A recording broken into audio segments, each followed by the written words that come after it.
مردان خانے میں عجیب سی خاموشی تھی۔ خاندان کے سبھی بڑے بزرگ وہیں موجود تھے۔ ہر کسی کے چہرے پر بے بسی طاری تھی، اور یہ بے بسی کسی جنگ کا اعلان تھی۔ یوں لگ رہا تھا جیسے وہ خاموشی آندھی کے آنے سے پہلے کی ہو۔ ان کو چھوڑ کر اگر باہر نکلیں گے تو زنان خانے کی طرف جاتی 3 سیڑھیاں چڑھتے ہی سامنے بڑا سا لاؤنج تھا، جس کے آگے لائن میں کمرے بنے ہوئے تھے۔ سامنے کچن تھا اور ساتھ ہی ڈائننگ ٹیبل، جس کے گرد کرسیوں کے نہ ختم ہونے والی تعداد تھی۔ کچن میں ہلچل ہو رہی تھی۔ برتنوں کی آوازوں کے ساتھ پریشر کوکر کی سیٹی نے بھی ماحول کو پرسکون نہ رہنے دیا تھا۔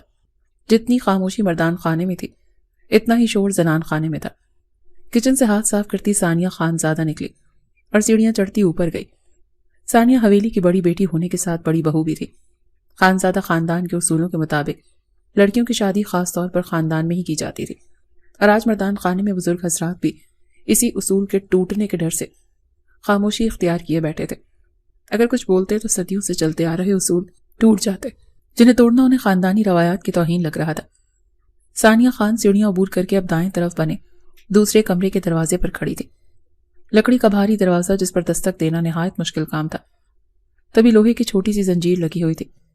حویلی کے تمام دروازے یوں ہی بھاری تھے، تبھی سبھی لوہے کی زنجیریں تھیں جسے دروازے پر مارنا دستک کا کام دیتا تھا۔ ثانیہ نے 2 دفعہ وہ زنجیر دروازے پر ماری تھی، مگر دوسری طرف سے کوئی رد عمل ظاہر نہ ہوا، نہ ہی کوئی آواز آئی، جس کی وجہ سے اس نے سر جھٹک کر ذرا قوت سے وہ زنجیر دروازے پر ماری تو توقع کے عین مطابق دروازہ کھل گیا۔ اندر سے نیند میں جھولتی اس کی چھوٹی اور لاڈلی بہن نے اپنا سر باہر نکالا۔ سامنے ثانیہ خان کو دیکھ برا سا منہ بناتی دروازہ کھول کر واپس اندر چلی گئی تھی۔ ثانیہ خان اس کے پیچھے گئی تو دیکھا وہ واپس لیٹ چکی تھی، جس پر ثانیہ خان نے نفی میں سر ہلایا۔ وہ صرف ثانیہ خان کی ہی لاڈلی نہیں تھی، بلکہ وہ تو پوری خانزادہ حویلی کی لاڈلی تھی۔ یہ وجہ تھی کہ اس کی ہر خواہش پوری ہوئی تھی۔ اس نے جو چاہا تھا وہ اسے ملا تھا۔ خان حویلی کی وہ سب سے چھوٹی بیٹی تھی، سبھی اسے ہاتھوں ہاتھ رکھتے تھے۔ ایک اس کی بات کی نفی کرتا تو دوسرا سر ہلاتے، چہرہ بناتے دوسرے کے پاس چلی جاتی تھی۔ یہی وجہ تھی کہ وہ ضدی ہو گئی تھی، مگر وہ ضد بھی خانزادہ حویلی کے مکینوں سے ہی کرتی تھی، اور وہ پوری بھی کر دیتے تھے۔ ثانیہ خان اس کے پاس جا کر کھڑی ہو گئی اور بغور اسے دیکھنے لگی۔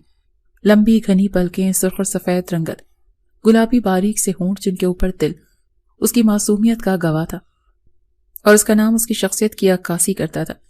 سبھی کہتے تھے رمشا خان۔ خانزادہ حویلی والوں نے اسے پرستان کی شہزادی کی طرح رکھا تھا۔ یہ سوچتے ہی ثانیہ خان نے اپنے ذہن سے اس کی معصومیت کو جھٹکا اور لہجے میں غصہ بھرا۔ رمشا خان، آپ یہاں سو رہی ہیں؟ وہاں سارا خاندان پریشان بیٹھا ہے۔ ان کا لہجہ سرد تھا، جس پر رمشا خان نے آنکھیں کھولتے انہیں دیکھا، پھر آنکھیں بند کر لیں۔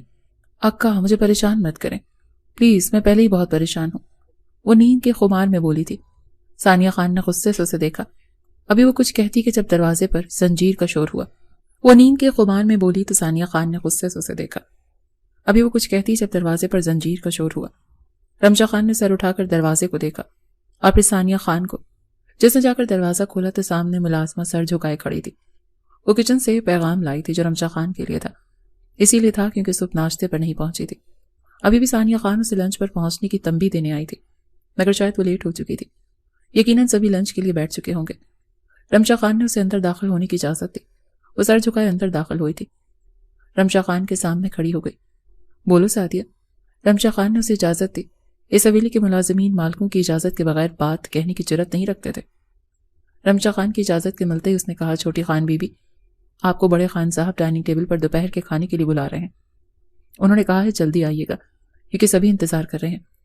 ملازمہ نے ادب سے کہا تھا، جس پر رمشا خان نے منہ بنایا اور اسے جانے کا کہا۔ اس کے جاتے ہی وہ دوبارہ لیٹ گئی، جبکہ ثانیہ خان کا دل خوف سے کانپ اٹھا۔ یقیناً اب خان بابا اسے ڈانٹیں گے، اور ان کی ڈانٹ گرجدار لہجے میں ہوتی ہے۔ جب بھی وہ رمشا خان کو ڈانٹتے تھے وہ سہم جاتی تھی۔ کافی دیر تک وہ گھبراہٹ کا شکار رہتی تھی۔ ماں کے بعد ثانیہ خان نے ہی اس کو ماں بن کر پالا تھا، تبھی ثانیہ خان ڈر جاتی تھی جب بھی کوئی اسے کچھ کہتا۔ وہ رونے لگتی۔ ثانیہ خان سے اس کا رونا برداشت نہیں ہوتا تھا۔ رمشا خان سب کی لاڈلی تھی اور سبھی اس کی مانتے تھے، مگر خان بابا اپنے اصولوں کو نہیں توڑتے تھے۔ وہ پیار سے ہی صحیح مگر اس کی غلط بات رد ضرور کرتے تھے۔ انہی اصولوں کو لے کر وہ کئی بار رمشا خان کا مان توڑ چکے تھے، جو سے خانزادہ حویلی والوں پر تھا کہ وہ اس کی بات نہیں ٹال سکتے۔ ثانیہ خان کو ڈر لگ رہا تھا کہ کہیں وہ رمشا خان کو کوئی سزا نہ سنا دے۔ رمشا حد سے زیادہ لاڈ پیار کی وجہ سے ابھی تک خود کو بچی ہی مانتی تھی۔ اس کا بچپنا ختم نہیں ہوتا تھا، سارا دن شرارتوں میں گزرتا اور کبھی کبھی تو رات بھی حویلی والوں پر بھاری کر دیتی تھی۔ یہی وجہ تھی کہ اسے خان بابا سے کوئی نہ کوئی سزا ملتی رہتی تھی، اسی لیے ہمیشہ جب بھی خان بابا اسے بلاوا بھیجتے ثانیہ خان کا دل ڈر جاتا تھا۔ یہی حال رمشا خان کا ہوتا تھا، وہ بھی اندر سے خوف کھا جاتی تھی۔ اب بھی اس کا یہی حال تھا کہ اب خان بابا پتہ نہیں کیا کریں گے۔ کتنی دفعہ کہا ہے تم سے رمشا سدھر جاؤ، خود کو سنبھال لو، مگر تم ہر وقت بچی بنی رہتی ہو۔ جب حویلی کے اصول معلوم ہے تو کیوں ان پر عمل نہیں کرتی؟ اچھے سے پتا ہے تمہیں، سب کھانا ساتھ کھاتے ہیں، پھر چاہے کوئی بھی وقت ہو، مگر مجال ہے جو تم کبھی وقت پر پہنچ جاؤ۔ وہ غصہ اب رمشا خان پر نکال رہی تھی، جس پر ہمیشہ کی طرح سر جھکائے بیٹھی تھی، چہرے پر بلا کی معصومیت طاری تھی۔ اگلی دفعہ نہیں ہوگا اکا جان، اس کے کہنے پر ثانیہ خان نے اسے گھورا۔ تم ہر بار یہی کہتی ہو، اسے کہتی جانے لگی جب رمشا خان بھاگ کر واش روم گئی۔ کچھ دیر بعد وہ فریش ہو کر نیچے پہنچ چکی تھی اور ہر بار کی طرح اس کے سر سے دور گلے سے بھی دوپٹہ غائب تھا، جس پر خان بابا نے کھا جانے والی نظروں سے اسے دیکھا تھا۔ ثانیہ نے اپنا سر جھکا لیا، یہ لڑکی کبھی نہیں سدھرے گی، وہ من ہی من میں بولی تھی۔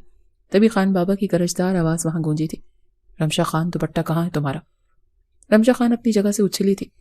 رحمان خان نے اپنی بہن کو دیکھا تو گہرا سانس لیتا ملازمہ کو ڈھونڈا۔ سعدیہ کی نظر آتے ہی اسے بھاگ کر رمشا کا دوپٹہ لانے کو کہا، جس پر وہ اوپر بھاگ کر گئی اور چند لمحے بعد دوپٹہ لے آئی۔ ابھی تک رمشا اپنی جگہ پر سہم کر کھڑی تھی۔ رحمان خان نے اس کے کاندھوں پر دوپٹہ ڈالا اور خان بابا کی طرف پلٹا۔ خان بابا میں معذرت کرتا ہوں، وہ سر جھکائے بولا تو خان بابا نے اسے بھی گھور کر دیکھا۔ تم لوگوں کے اسی لاڈ پیار نے بگاڑ کر رکھ دیا ہے اسے، اس جتنی لڑکیاں خاندان سنبھالے بیٹھی ہیں اور اسے اپنا آپ نہیں سنبھالا جاتا، وہ افسوس سے بولے تھے۔ رمشا خان کی آنکھیں پانی سے بھر گئیں، وہ بھاگ کر اوپر اپنے کمرے میں جاتی بند ہو گئی۔ اسفند خان نے بھی بیٹی کو جاتے دیکھا۔ انہیں خان بابا کا رمشا کو ڈانٹنا ہمیشہ ہی برا لگتا تھا۔ اولاد چیز ہی ایسی ہوتی ہے کہ خود ماں باپ جو چاہے سلوک کرے، مگر کسی اور کا سرد رویہ برداشت نہیں ہوتا۔ ان کے ساتھ بھی یہی حال تھا۔ رحمان خان اس کے پیچھے جانے لگا جب خان بابا نے سختی سے منع کر دیا اور سب کو کھانا کھانے کا کہا۔ سبھی بے دلی سے کھانا کھانے لگے۔ ان کی لاڈلی کو ڈانٹ پڑی تھی، سبھی جانتے تھے، اور وہ رو رہی ہوگی، مگر پھر بھی کوئی خان بابا کے خلاف نہیں جا سکتا تھا، کیونکہ اس کی بات کو رد کرنا ان کی توہین سمجھا جاتا تھا۔ تبھی ان کے آگے کوئی سوال نہیں کرتا تھا، کوئی ان کے فیصلے کو رد نہیں کرتا تھا۔ کھانا کھا کر سبھی مرد مردان خانے پہنچے تھے۔ وہ خود کھا کر اٹھ چکے تھے، اب سب کو حکم دیتے چلے گئے۔ پیچھے رحمان خان نے اپنے بابا کو دیکھا۔ یقیناً وہ ہونے والے فیصلے کے حق میں نہیں تھا، ہوتا بھی کیسے؟ اس کی معصوم سی بہن ایک جلاد کے ساتھ باندھی جا رہی تھی، یہ جانتے ہوئے وہ عریب خان زادہ سے کس قدر خوف کھاتی ہے۔ وہ چاہتا تھا یہ فیصلہ بدل جائے، تبھی وہ آس بھری نظروں سے اپنے بابا کو دیکھ رہا تھا، جو اس کی نظریں خود پر محسوس کر کے بھی انجان بن رہے تھے۔ پھر کھانے سے فارغ ہوتے ہی سبھی مرد مردان خانے پہنچ چکے تھے، جہاں اسفند خان زادہ، سلیم خان زادہ اور حبیب خان زادہ کے ساتھ ان کے بیٹے بھی موجود تھے۔ سبھی کے چہروں پر بے چینی رقص کر رہی تھی، وہ سبھی بے صبری سے اپنے خان بابا کا انتظار کر رہے تھے۔ جب کافی دیر گزرنے کے بعد وہ آئے، ان کو آتا دیکھ سبھی کھڑے ہو گئے اور ان کے بیٹھتے ہی ان کے اشارے پر بیٹھ گئے۔ پھر اس خاموشی کو خان بابا کی روب دار اور سخت گیر آواز نے توڑا۔ ان کے لہجے میں پٹھانوں والی سختی تھی، جبکہ روب تو انہیں وراثت میں ملا تھا۔ ہم نے رمشا خان کا جوڑا بہت ڈھونڈا، مگر اب پورے خانزادہ خاندان میں ان کا جوڑ نہیں ہے، اسی لیے ہم نے فیصلہ کیا ہے کہ ہم رمشا خانزادہ کو عریب خانزادہ کے لیے منتخب کرتے ہیں۔ وہ فیصلہ کن لہجے میں بولے تھے، سبھی کو جیسے سانپ سونگ گیا تھا۔ وہ سبھی یوں بیٹھے تھے جیسے کسی نے ان پر گن تان دی ہو، کہ وہ نہ ہل سکتے تھے، نہ ہی زبان ہلا سکتے تھے۔ کسی کے پاس خان بابا کی بات رد کرنے کا اختیار نہیں تھا، نہ ہی انہیں اجازت تھی۔ وہ سبھی بس پہلو بدل کر رہ گئے تھے۔ سب خان بابا دوبارہ بولے، آج سے ٹھیک 3 دن بعد جمعے کے مبارک روز رمشا خانزادہ اور عریب خانزادہ نکاح ہوگا۔ وہ حکمیہ کہتے بغیر کسی کی فکر کیے مردان خانے سے نکلتے چلے گئے۔ ان کے جاتے ہی سب نے ایک دوسرے کو دیکھا۔ بابا، یہ ٹھیک نہیں ہے، رحمان خان نے کہا۔ باقی سب نے بھی اسبات میں سر ہلایا۔ بالکل، یہ ٹھیک نہیں ہے، رمشا اور عریب ناممکن سی بات ہے۔ حیدر نے بھی افسوس سے کہا، ان دونوں کا ایک جگہ ہونا جنگ کا اعلان ہوتا ہے۔ کس قدر دونوں ایک دوسرے کو ناپسند کرتے ہیں، سبھی اس بات سے واقف ہیں۔ سمان خان نے بھی خان بابا کا فیصلہ رد کیا تھا، جبکہ وہ تینوں بھائی سر جوڑے بیٹھے عریب خانزادہ کے بارے میں سوچ رہے تھے۔ اگر وہ اس وقت وہاں موجود ہوتا تو اس فیصلے کو رد کر دیتا، اس فیصلے پر خان بابا کا بھی لحاظ نہ کرتا۔ اگر وہ اس پر اپنا فیصلہ مسلط کرتے تو وہ خودکشی کرنا پسند کرتا، مگر رمشا خان جیسی لاؤبالی لڑکی کو سخت ناپسند کرتا۔ رمشا خانزادہ کا بچپنا عریب خانزادہ کو ایک آنکھ نہیں بھاتا تھا، اسی لیے وہ رمشا خانزادہ پر روک ٹوک لگاتا رہتا تھا، اور دوسری طرف رمشا خانزادہ بھی اسے دیکھنا تک گوارا نہیں کرتی تھی۔ جب بھی وہ سامنے ہوتا ڈانٹنا شروع کر دیتا، اس کو تمیز پڑھانے لگتا، تو کبھی اسے اس کی عمر کا احساس دلاتا۔ یہی وجہ تھی کہ وہ جب بھی حویلی آنے والا ہوتا رمشا خان کو پہلے ہی معلوم ہو جاتا تھا، جس پر وہ خود کو کمرے میں قید رکھتی۔ جب تک وہ واپس چلا نہ جاتا، اریب خانزادہ کی ساری پڑھائی لندن میں ہوئی تھی اور پھر وہ وہیں کا ہو کر رہ گیا۔ لندن کی ایک یونی میں نہ بطور لیکچرر کام کر رہا تھا۔ خان بابا چاہتے تھے وہ حویلی لوٹ آئے، جس پر وہ ہر بار ان کو ٹال دیتا تھا۔ خان بابا نے اسے واپس بلانے کا آخری حل شادی نکالا اور انہیں یقین تھا کہ وہ لوٹ آئے گا۔ اسی وجہ سے انہوں نے رمشا کا انتخاب کیا تھا۔ انہیں لگا تھا وہ اس نکاح کے بعد یہیں کا ہو کر رہ جائے گا، مگر آگے کیا ہونا تھا یہ قسمت ہی جانتی تھی۔ وہ سبھی بحث کرتے اپنے اپنے والد کو خاموش دیکھ کر جا چکے تھے، جبکہ وہ تینوں بھی دیر کے بعد چلے گئے۔ خان بابا نے اریب خان کو لندن سے بلوایا تھا اور وہ پہلی فلائٹ سے ہی پاکستان پہنچا تھا، جبکہ حویلی پہنچتے ہی وہ آرام کے غرض سے اپنے کمرے میں چلا گیا۔ اس کی بدقسمتی تھی کہ اس کا کمرہ زنان خان کے ساتھ ہی تھا۔ ابھی اسے سوئے چند لمحے گزرے تھے جب ایک دم شور کا طوفان اٹھا، جس پر وہ ہڑبڑا کر اٹھا۔ کافی دیر تک تو وہ یہ نہ سمجھ سکا کہ ہوا کیا ہے۔ پھر جب سب کے ساتھ اسے ایک کہا سنائی دیا، جسے سنتے ہی وہ غصے سے اٹھ بیٹھا۔ نہ جانے یہ لڑکی کیوں نہیں سدھرتی، مجال ہے جو اپنی عمر کا لحاظ کر جاتی۔ ہر وقت بچپن اور ہر وقت بچپنے میں رہنا اس پر اچھا لگتا ہے کیا؟ اوپر سے اس کے ماتھے پر بیبی ہیئر کٹنگ جو اریب خانزادہ کو زہر لگتی تھی۔ کئی بار اس نے باتوں میں اسے کہا تھا وہ ہیئر کٹنگ نہ کروایا کرے، جس پر اس کو جواب دینے میں رمشا خان ماہر تھی۔ آپ کو مسئلہ ہے تو آپ اپنے پاس رکھیے، مجھے اپنی پیشانی پر یہ بال اچھے لگتے ہیں، وہ ایک ادا سے کہتی بھاگ جاتی۔ اریب خانزادہ کو یہ سوچتے ہی ایک نئے سرے سے رمشا خان پر غصہ آیا تھا، اسی لیے وہ بیڈ سے اترتا بغیر جوتا پہنے باہر گیا۔ سامنے ہی وہ ملازم کی بیٹی اور بیٹے کے ساتھ کرکٹ کھیل رہی تھی۔ خیر کھیل کم رہی تھی اور شور زیادہ کر رہی تھی۔ اس کی طرف جانے لگا جب ملازم کے بچوں نے اس کے پاس آتے اسے خان بابا کا پیغام دیا۔ اسے مردان خانے میں بلا رہے تھے۔ وہ سر جھٹک کر غصہ ختم کرتا فریش ہونے گیا۔ کچھ دیر بعد وہ مردان خانے میں بیٹھا تھا۔ خان بابا کیا بات ہے جسے کرنے کے لیے آپ کو اتنا سوچنا پڑ رہا ہے؟ وہ 20 منٹ سے انہیں خاموش دیکھ تنگ آ گیا تو پوچھنے لگا۔ اس نے کبھی انہیں یوں بات کرنے سے پہلے سوچتے نہیں دیکھا تھا، تو سیدھا بات کرنے کے بجائے حکم دیتے تھے۔ انہیں تو کبھی کسی کی پرواہ نہیں ہوئی تھی، پھر اب وہ کیوں اتنا سوچ رہے تھے؟ یہ بات اسے بھی سوچنے پر مجبور کر رہی تھی۔ خان بابا نے اس کی طرف دیکھا تو وہ خوبرو نوجوان ان کا بڑا پوتا تھا، جس سے انہیں حد درجہ محبت تھی۔ وہ تھا بھی ان کی طرح سخت مزاج، سوچ سمجھ کر فیصلہ لینے والا، عقل کو ٹھیک سے استعمال کرنے والا، اور سب سے بڑھ کر وہ گدی نشین تھا۔ ان کے بعد اسے ہی یہ سلطنت سنبھالنی تھی۔ اریب خانزادہ کو اس خاندان کی کسی لڑکی میں دلچسپی نہیں تھی، اور گدی نشین ہونے کی وجہ سے وہ کسی صورت اریب کی شادی خاندان سے باہر نہیں کر سکتے تھے۔ انہیں ڈر تھا کہ کہیں باہر سے آنے والی ان کے خاندان کو ٹکڑوں میں تقسیم نہ کرتے، اس لیے وہ مجبوراً خاندان کی سب سے چھوٹی لڑکی کی شادی اس سے کرنے پر مجبور تھے، یہ جانتے ہوئے بھی کہ وہ راضی نہیں ہوگا۔ یہ فیصلہ نہ صرف کر چکے تھے بلکہ بڑوں کے سامنے انہوں نے اعلان تک کر دیا تھا، کیونکہ وہ یہ بھی جانتے تھے کہ وہ انہیں انکار نہیں کرے گا۔ اریب خانزادہ کو دیکھتے وہ سوچ میں غرق تھے، جب اٹھ کر ان کے قدموں کے قریب نیچے بیٹھ گیا اور ان کے دونوں ہاتھ پکڑتے ان پر بوسہ دیا۔ خان بابا کیا ہوا ہے، کیوں اتنا پریشان لگ رہے ہیں؟ وہ نرمی سے پوچھ رہا تھا، اس کے لہجے میں فکر واضح تھی۔ خان بابا نے گہرا سانس لیا۔ اریب، ہم نے ایک فیصلہ کیا ہے، اس یقین کے ساتھ کہ آپ انکار نہیں کریں گے۔ وہ آج سے بولے تھے، کیونکہ انہیں پتا تھا کہ ان کا یہ پوتا انکار کرنے کی جرت بھی رکھتا ہے اور اجازت بھی، تبھی وہ تمہید باندھ رہے تھے۔ آپ حکم کریں خان بابا۔ ایک دفعہ پھر اس کے ہاتھ چومتا وہ محبت سے بولا تھا، مگر ان کی بات سن کر اسے لگا کہ اس کے پیروں تلے سے کسی نے زمین ہی کھینچ لی ہو۔ وہ یکدم کھڑا ہوا تھا، آنکھیں پھاڑے وہ اپنے سامنے بیٹھے شخص کو دیکھ رہا تھا، جس کی بات اس کے لیے حکم کی حیثیت رکھتی تھی۔ کچھ دیر پہلے تو وہ وعدہ بھی کر چکا تھا، اب وہ کسی صورت انکار نہیں کر سکتا تھا، جس کا اسے اس وقت شدید افسوس ہوا تھا۔ وہ بغیر کوئی جواب دیے جانے لگا جب خان بابا نے اسے پکارا۔ جواب دیتے جاؤ اریب خانزادہ۔ اس نے اس کی بات پر پلٹ کر نہ دیکھا تھا۔ آپ جیسا مناسب سمجھیں۔ اتنا کہتا وہ تیزی سے چلا گیا۔ اس نے الفاظ کیسے ادا کیے تھے یہ وہی جانتا تھا، ورنہ یہ کسی پھانسی کی سزا سے کم نہیں لگ رہا تھا۔ رمشا خان جیسی ناسمجھ اور غیر سنجیدہ لڑکی سے شادی کرنا اس کے لیے بہت مشکل تھا۔ اس نے تو اپنے لیے ایک سمجھدار اور سلجھی ہوئی لڑکی کا سوچا تھا، مگر کچھ بھی اس کی سوچ کے مطابق نہ ہوا تھا۔ وہ کمرے میں بند ہو چکا تھا، سر درد سے پھٹنے لگا تھا۔ وہ اپنا سر تھامے بیٹھا تھا جب دروازے پر دستک ہوئی۔ اٹھ کر دیکھا تو سامان خانزادہ کھڑا تھا۔ وہ ایک طرف ہو گیا تو سامان خانزادہ اندر داخل ہوا۔ اریب خانزادہ بھی اس کے بعد دروازہ بند کرتا بیڈ پر لیٹ گیا، ٹانگیں نیچے کی طرف لٹکی ہوئی تھیں۔ سامان خانزادہ نے اسے غور سے دیکھا تھا۔ وہ بال جو ہر وقت پیچھے کی طرف سیٹ ہوتے تھے اب بکھرے ہوئے تھے، آنکھیں ضبط کی شدت سے سرخ ہو رہی تھی، جبکہ چہرے پر سنجیدگی طاری تھی۔ سفید کلف لگا سوٹ جگہ جگہ سے شکن زدہ ہو چکا تھا اس کا حلیہ دیکھ کر سامان خانزادہ کو افسوس ہوا تھا۔ آپ کی حالت دیکھ کر لگتا ہے خبر مل چکی ہے۔ اس نے ایک نظر اس کی بکھری حالت پر ڈالتے کہا۔ اریب خانزادہ بیٹھا، تمہیں چاہیے تھا کہ تم مجھے اس خبر کے بارے میں بتا دیتے، مگر افسوس تمہیں یہ توفیق نہ ہوئی۔ وہ سر نفی میں ہلاتا بولا، لالا، خان بابا کی اجازت کے بغیر بولنا بھی غلط ہے۔ آپ کہہ رہے ہیں میں خبر پہنچا دیتا؟ او لالا، خان بابا اس سنگین جرم میں مجھے پھانسی نہ دے دیتے؟ سامان خانزادہ کہتا ہنس دیا۔ اریب خانزادہ نے اسے دیکھا، اور تم نے سوچا کیوں نہ خان بابا کی سزا سے بچ کر اپنے لالا کو پھانسی دلوا دی جائے؟ اریب خانزادہ کے لہجے میں طنز تھا، جسے سمجھتا سامان خانزادہ اس کے قریب بیٹھا۔ وہ اتنی بھی بری نہیں ہے، اس نے سمجھانا چاہا۔ اس کی بات پر اریب خانزادہ کا قہقہہ چھوٹ گیا۔ بری؟ کس نے کہا وہ بری ہے؟ وہ بری نہیں ہے سامان خانزادہ، وہ حرکتیں ایسی کرتی ہے کہ بری لگنے لگتی ہے۔ اس کی حرکتوں کو دیکھ دل کرتا ہے یا اسے زہر دیا جائے یا خود کھا کر قصہ ہی ختم کر لیا جائے۔ وہ چڑھ کر بولا تھا۔ سامان خانزادہ نے اسے دیکھا اور پھر افسوس سے سر ہلاتا۔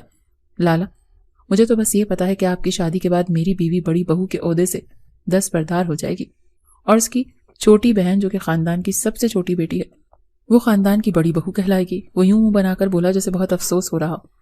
یہ تو خان بابا کی غلطی ہے۔ اریب خانزادہ کے کہنے پر سامان خانزادہ خاموش ہو گیا تھا۔ کچھ دیر بیٹھنے کے بعد وہ بھی چلا گیا۔ حویلی میں نکاح کی تیاریاں شروع تھی۔ سبھی بخوشی اپنے سارے کام کر رہے تھے۔ ایک رمشہ خانزادہ تھی جو اس بات سے انجان تھی کہ اسے اپنے دوست جو اس سے 2 گنا چھوٹے تھے ان کے ساتھ کھیلنے سے فرصت ملتی تو وہ کسی سے کچھ پوچھتی اور کوئی اس سے کچھ کہتا، مگر اس وقت سبھی اپنی مرضی سے بھی خاموش تھے۔ سبھی کو پتا تھا اسے جیسے ہی پتا چلے گا وہ الگ سے شور کرے گی، اور اسے روتے ہوئے دیکھنا کسی کو قبول نہیں تھا۔ ثانیہ خانزادہ کو اس کے شوہر سامان خانزادہ نے روک رکھا تھا۔ اس نے ثانیہ خان سے کہا تھا کہ جمعے کی صبح ناشتے کے بعد بتا دینا، ابھی سکون سے اپنی تیاری مکمل کرو۔ اس کے کہنے پر ثانیہ خانزادہ خاموش ہو چکی تھی، مگر دل اندر سے ڈر رہا تھا کہ وہ کیا کرے گی۔ یہی سوال بار بار دل کو جکڑ رہا تھا۔ وہ تینوں خانزادہ حویلی کی عورتوں کے لیے شاپنگ پر گئے تھے، جبکہ خان بابا اور ان کے تینوں بیٹے ان کے ساتھ ڈیرے پر تھے۔ اس وقت خانزادہ حویلی میں صرف 2 لوگ تھے۔ ان میں سے ایک اریب خانزادہ اور دوسری رمشہ خانزادہ تھی، اور دونوں بھی انجان تھے کہ وہ اکیلے ہیں گھر پر۔ جب رمشہ خانزادہ سو رہی تھی تو اسے ملازمین کے بچوں نے جگایا تھا۔ اس نے سب بچوں کو اندر آنے کی اجازت دے رکھی تھی، جس کی وجہ سے کئی بار اریب خانزادہ بھی خان بابا سے ڈانٹ کھا چکے تھے، مگر وہ رمشہ خانزادہ ہی کیا جو بات مان جائے۔ وہ سو رہی تھی تو اسے ملازمین کے بچوں نے اٹھایا اور کرکٹ کھیلنے کا کہا، جس پر وہ ان کی خوشی کی خاطر آنکھیں ملتی اٹھ بیٹھی اور پھر اس کے ساتھ ہی باہر چل دی۔ وہ اس وقت بھی بغیر دوپٹے کی تھی۔ اریب خانزادہ اپنے کمرے کی کھڑکی کھولے کھڑا تھا، موبائل کان سے لگائے وہ کسی سے بات کرنے میں مصروف تھا۔ جب اچانک اس کی نظر رمشہ خانزادہ پر گئی تو اسے دیکھتے ہی اس کا دماغ بھگ سے اڑا تھا۔ وہ ان کے ساتھ فٹ بال کھیل رہی تھی، لوز ٹراؤزر کے ساتھ، شارٹ پہنے، بغیر دوپٹے کے۔ وہ سراپا حسن اس وقت اپنے وجود کی نمائش کر رہی تھی۔ جب وہ جھکتی تو اس کے جسم کے چھپے خد و خال دکھائی دیتے، جس سے لا علم وہ مزے سے کھیل رہی تھی، جس پر اریب خانزادہ کا دماغ گھومنے لگا تھا۔ وہ کال کاٹ کر باہر جانے لگا۔ اس نے اپنی پیشانی مسلی تاکہ غصہ کنٹرول ہو، ورنہ یہ لڑکی اس کے دماغ کو گرم ہی رکھتی تھی۔ وہ لان میں پہنچا تو سامنے نظر رمشہ پر گئی جو ابھی بھی کھیل رہی تھی۔ وہ اس سے چند قدم دور رکا، وہ اسے کوئی نقصان نہیں پہنچانا چاہتا تھا۔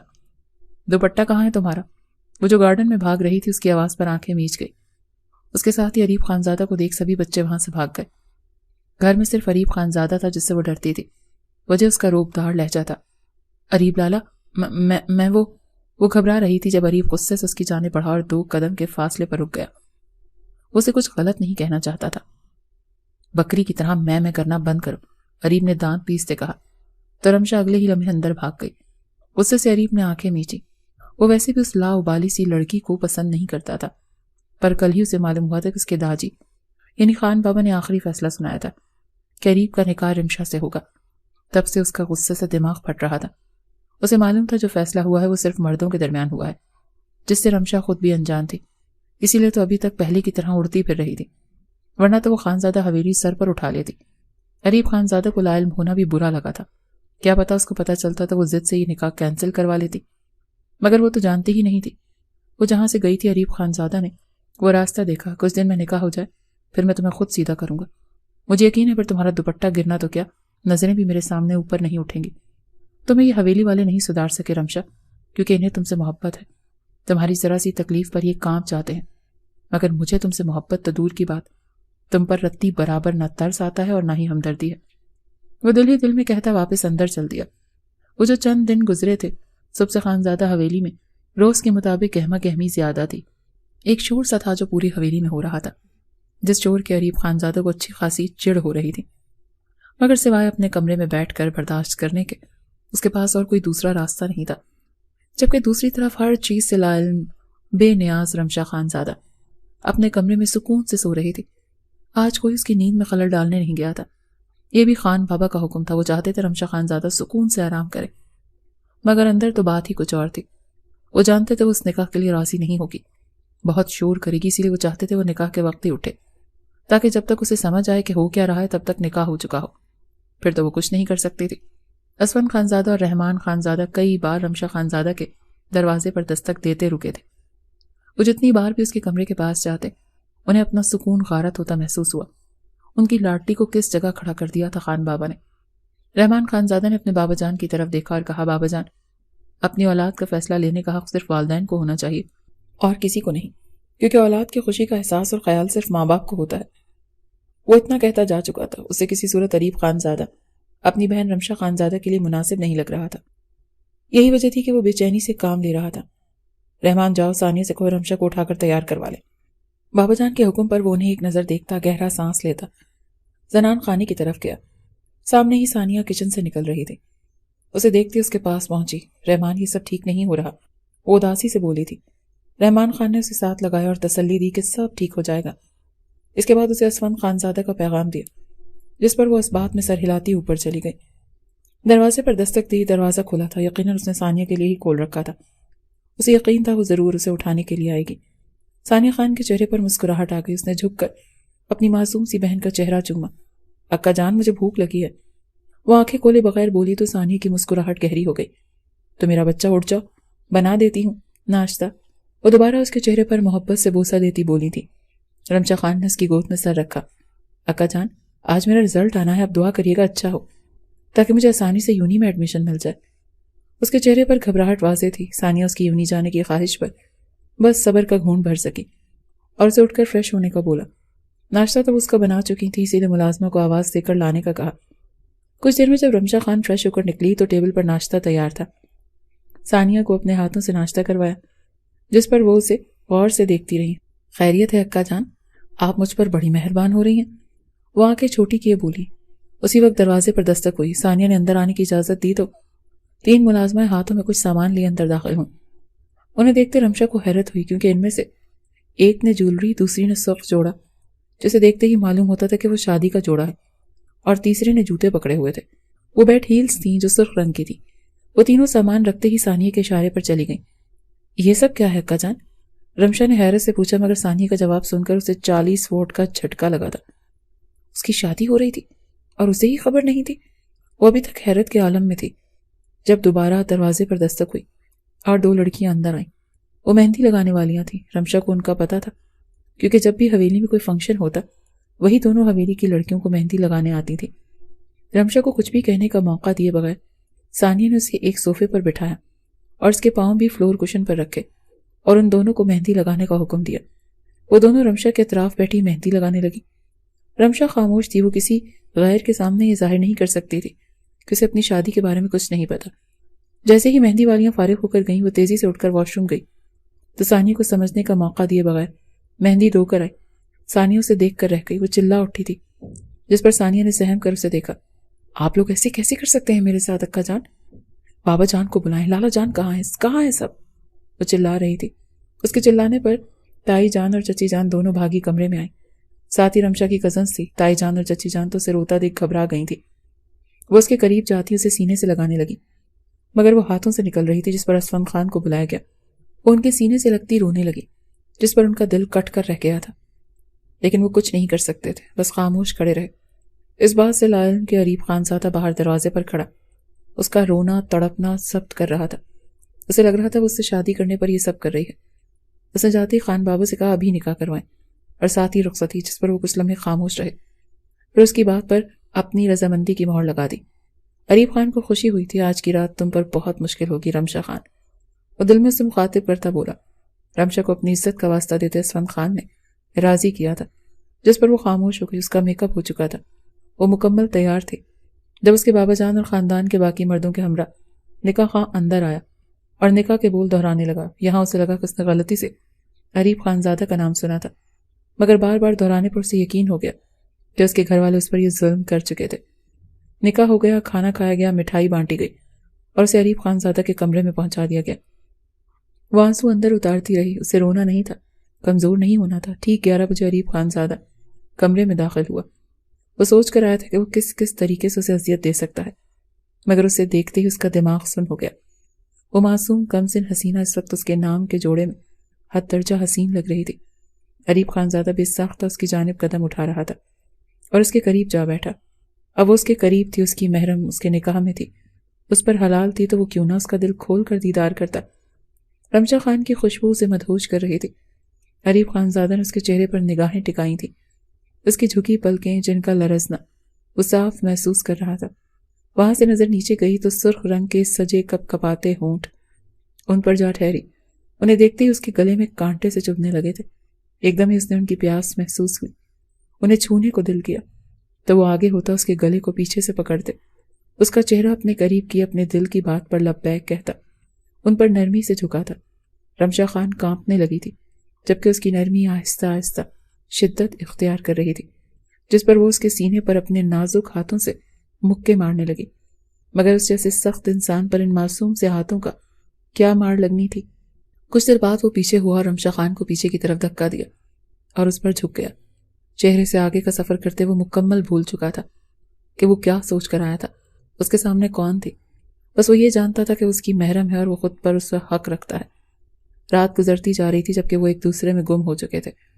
صبح کا سورج طلوع ہوا تو سورج کی روشنی ان دونوں کے چہروں پر نرمی سے بوسے دینے لگی۔ اریب خانزادہ اٹھ چکا تھا مگر رمشا خان کی نیند پوری نہیں ہو رہی تھی۔ وہ چہرہ اسی کے سینے میں چھپائے سو رہی تھی۔ اس کا معصوم چہرہ اس وقت مکمل سرخ تھا، جسے دیکھتے اریب خانزادہ نے دانتوں سے لب کاٹے اور ایک دفعہ پھر اس کے چہرے پر جھکا تھا، جس پر رمشا نے آنکھیں کھولے گھور کر اسے دیکھا۔ خان سونے دے مجھے، وہ کروٹ بدلتی بولی تھی۔ اریب خانزادہ نے مسکراہٹ چھپائی تھی۔ رات سوئی نہیں تھی؟ اس کے چہرے پر شرارت تھی۔ آپ کو نہیں پتا؟ وہ بغیر دیکھے بولی۔ نہیں، مجھے نہیں پتا، آپ بتا دیں کیا ہوا تھا؟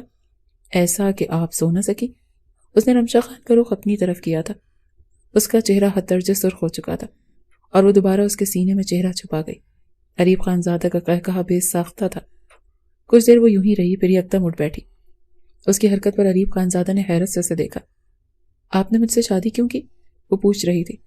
اس کے پوچھنے پر اریب خانزادہ کو اپنے بنایا پلان یاد آئے تو یاد آیا کہ اس کی شادی رمشا خان سے ہوئی ہے، جو خاندان کی بدتمیز لڑکی ہے، اور یہ یاد آتے ہی وہ بیڈ سے اٹھ گیا۔ اسے ایک بار پھر خان بابا کے فیصلے پر غصہ آیا تھا، جسے ضبط کرتے وہ فریش ہونے گیا۔ رمشا خان کاندھے اچکاتی دوبارہ لیٹ گئی۔ کچھ دیر بعد اس کی سماعت میں اریب خانزادہ کی وہی روبدار آواز گونجی تھی۔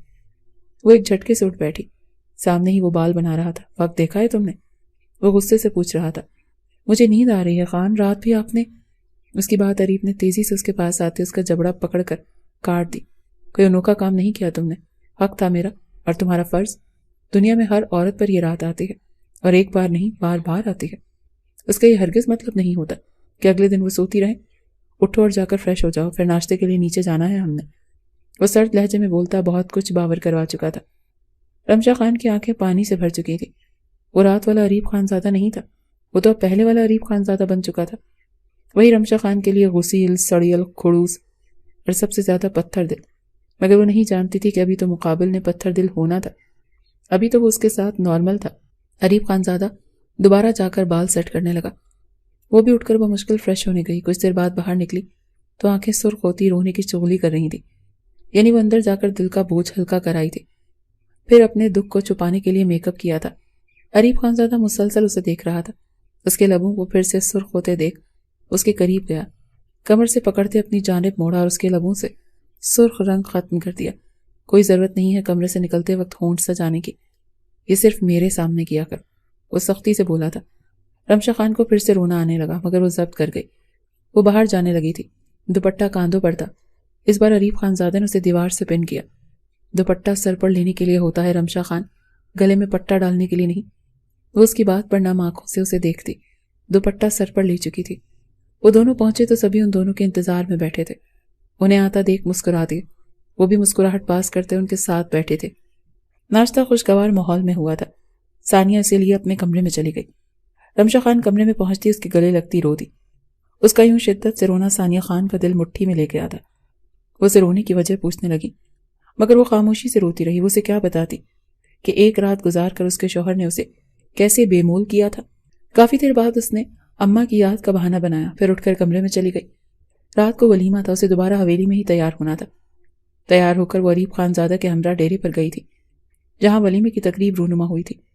ولیمے سے فارغ ہوتے ہی وہ دوبارہ اریب خانزادہ کے کمرے میں موجود تھی اور اپنی جولری ریموو کر رہی تھی۔ انداز تھکن زدہ تھا۔ ابھی اس نے صرف جولری ریموو کی تھی جب دروازہ کھلا اور اریب خانزادہ اندر داخل ہوا۔ یہ کس کی اجازت سے ریموو کر رہی ہو؟ اس کے سوال پر رمشا خان نے ناسمجھی سے اسے دیکھا تھا۔ اس کے پاس آتے اسے دیکھنے لگا۔ اس کے دیکھنے پر رمشا کے دل کی دھڑکن تیز ہونے لگی۔ اس کی نظروں سے اوجھل ہونا چاہتی تھی، تبھی فریش ہونے کے ارادے سے دور ہوئی جب اریب خانزادہ نے اس کی کلائی پکڑتے اپنی جانب کھینچا۔ اس کے سینے سے آ لگی، کہاں جا رہی ہو؟ وہ خمار آلود لہجے میں بولا تھا، فریش ہونے۔ وہ بس اتنا ہی بول پائی، رہنے دو، صبح ہو جانا، ابھی مجھے تمہاری ضرورت ہے۔ اتنا کہتے وہ اسے اپنے بازو میں اٹھائے بیڈ کی طرف لے گیا۔ رمشا خان نے آنکھیں بند کر لی۔ اسے دور کر کے اس کے غصے کو پکار نہیں سکتی تھی۔ وہ اکثر بدل چکی تھی کیونکہ وہ اب ایک بیوی تھی۔ اس کا شوہر اس پر اس سے زیادہ حق رکھتا تھا۔ رات گزرتی رہی، یوں ہی دن گزرنے لگے۔ اریب خانزادہ نے اسے تنگ کر کے رکھا تھا، ہر وقت اس کے کام میں غلطیاں نکالتا، اسے ٹارچر کرنے کی کوشش کرتا، جس پر وہ صبر کا گھونٹ بھر کر رہ جاتی۔ وہ کس سے جا کر کہتی اس کے بابا نے خود اسے لاوارث کر دیا تھا۔ اگر انہیں معلوم نہ ہوتا کہ اریب خانزادہ ان کی بیٹی سے کس قدر نفرت کرتا ہے تو بات الگ تھی، مگر ان کے ساتھ سارے خاندان کو پتا تھا اریب خانزادہ رمشا خانزادہ کو ایک آنکھ پسند نہیں کرتا۔ رمشا خان حیران تھی کیسے سب نے یہ فیصلہ مان لیا، اور خان بابا انہوں نے کیسے یہ فیصلہ کیا تھا؟ کیا انہیں کسی بات کا بدلہ لینا تھا؟ یہاں آ کر وہ رو دیتی تھی، مگر روتی اب وہ اکیلی تھی۔ کسی کے سامنے رونا اسے اپنی ذات کی توہین لگتا تھا۔ ابھی وہ سبھی کچھ سوچتی رو رہی تھی کہ دروازہ کھلنے کی آواز پر تیزی سے چہرہ صاف کرتی اٹھی اور بیڈ شیٹ ٹھیک کرنے لگی۔ اریب خانزادہ اس کے پاس جاتا اس کا چہرہ اپنی طرف کر گیا۔ نم پلکیں سرخ ہوئیں، آنکھیں اور ناک اس کے رونے کی چغلی کر رہے تھے۔ اریب خانزادہ نے غور سے اسے دیکھا۔ ان چند دنوں میں وہ مرجھا چکی تھی۔ اریب خان نے اسے بیڈ پر بٹھایا۔ کیا بات ہے خانم، کیوں روتی رہتی ہو؟ وہ نرمی سے پوچھ رہا تھا۔ یہ پہلی بار نہیں تھا جو رمشا خان دھوکہ کھا جاتی، وہ کئی بار یہی کر چکا تھا۔ وہ جب اس کے سامنے کمزور پڑ جاتی تو اسے ٹارچر کرتا، اسی لیے وہ کمزور نہیں ہونا چاہتی تھی۔ کچھ نہیں، وہ اتنا کہہ کر کمرے سے نکل گئی۔ نیچے جاتی کچن میں گئی اور ملازمہ کے ساتھ رات کے کھانے کی تیاری کرنے لگی۔ ثانیہ خان سامان خان کے ساتھ مری گئی ہوئی تھی، اسی لیے وہ گھوم رہی تھی، ورنہ وہ دیکھتے ہی پہچان جاتی۔ ابھی بھی وہ کھانا بنا رہی تھی جب رحمان خان کچن میں داخل ہوا۔ حویلی کے مرد کچن میں نہیں جاتے تھے کیونکہ انہیں ہر چیز کہے بغیر ہی مل جاتی تھی۔ آج وہ پانی پینے سیدھا کچن میں آیا تھا۔ ان چند دنوں میں اس نے رمشا خان کا سامنا صرف کھانے کے وقت نہ ہونے کے برابر کیا تھا۔ شاید وہ شرمندہ تھا۔ ابھی بھی اسے سامنے دیکھ حیران ہوا، وہ کچن میں کیوں تھی؟ رمو، کچن میں کیا کر رہی ہو؟ وہ حیران ہوتا پوچھ رہا تھا۔ رمشا نے مڑ کر اسے دیکھا اور رحمان خان اپنی جگہ پتھر ہوا اور تیزی سے اس کے قریب گیا۔ ملازمہ کی پرواہ کیے بغیر وہ اسے رونے کی وجہ پوچھ رہا تھا۔ اس کی پرواہ پر رمشا خان کا ضبط ٹوٹا اور وہ اس کے سینے سے لگی شدت سے رو دی۔ رحمان خان سن ہو چکا تھا۔ آج اسے واقعی لگا تھا کہ اس نے اس فیصلے کے خلاف نہ جا کر بہت بڑی غلطی کی تھی۔ وہ اپنی بہن کے ساتھ ناانصافی کی تھی۔ رمو، کیوں رو رہی ہو؟ کیا ہوا ہے؟ مجھے بتاؤ۔ اریب خانزادہ نے کچھ کہا ہے تم سے؟ اس کی آواز بلند ہو رہی تھی کہ سبھی کچن میں جمع ہونے لگے۔ اریب خانزادہ بھی وہاں پہنچا۔ سامنے اسے یوں روتا دیکھ ٹھٹک گیا۔ وہ ہچکیوں سے رو رہی تھی۔ رمشا خان نے سر گھومنے لگا تھا اور آنکھوں کے گرد اندھیرا چھانے لگا۔ بغیر جواب دیے وہ اپنے لالا کے بازوؤں میں جھول گئی۔ رحمان بوکھلا گیا تھا، تیزی سے اسے اٹھائے وہ باہر بھاگا تھا۔ اریب اس کے پیچھے گیا مگر اس نے اسے اپنے ساتھ چلنے سے منع کر دیا۔ یہ میری بیوی ہے رحمان، اس کے روکنے پر چلایا۔ یہی تو سب سے بڑی اذیت ہے میری بہن کے لیے۔ رحمان خان کے الفاظ اریب خان کا دماغ معاف کر چکے تھے۔ گاڑی گیٹ عبور کر گئی اور وہ وہیں کھڑا رہ گیا۔ اذیت، بے ساختہ اس نے یہ لفظ دہرایا تھا۔ پھر اپنی گاڑی کی طرف بھاگتا خود بھی اس کے پیچھے گیا اور ریش ڈرائیونگ کرتے وہ کچھ ہی دیر بعد اسپتال پہنچ چکا جہاں رحمان خانزادہ انتظار میں بیٹھا تھا۔ کوریڈور میں بھاگنے کی وجہ سے شوز کا شور تھا۔ اریب خانزادہ رحمان خانزادہ کے قریب گیا مگر اس نے اسے ایک نظر دیکھنا بھی گوارا نہ کیا۔ وہ دونوں ہی اپنی جگہ بے چین تھے۔ اریب خان وہاں چکر کاٹ رہا تھا جبکہ رحمان خان کے لیے لب مسلسل دعاؤں کا ورد کر رہے تھے۔ وہ سر ہاتھوں میں گرائے کوہنیاں گھٹنوں پر رکھے وہیں ایک کرسی پر بیٹھا تھا۔ اریب خانزادہ اور اس کے ذہن میں جو ڈر تھا وہ ایک جیسا تھا۔ اگر رمشا خان کو کچھ ہو گیا تو؟ یہ سوال دونوں کی روح چھلنی کر رہا تھا۔ اریب خان کو ان چند دنوں میں اپنی دی گئی تمام تکلیفیں یاد آ رہی تھیں۔ وہ کیسا مرد تھا،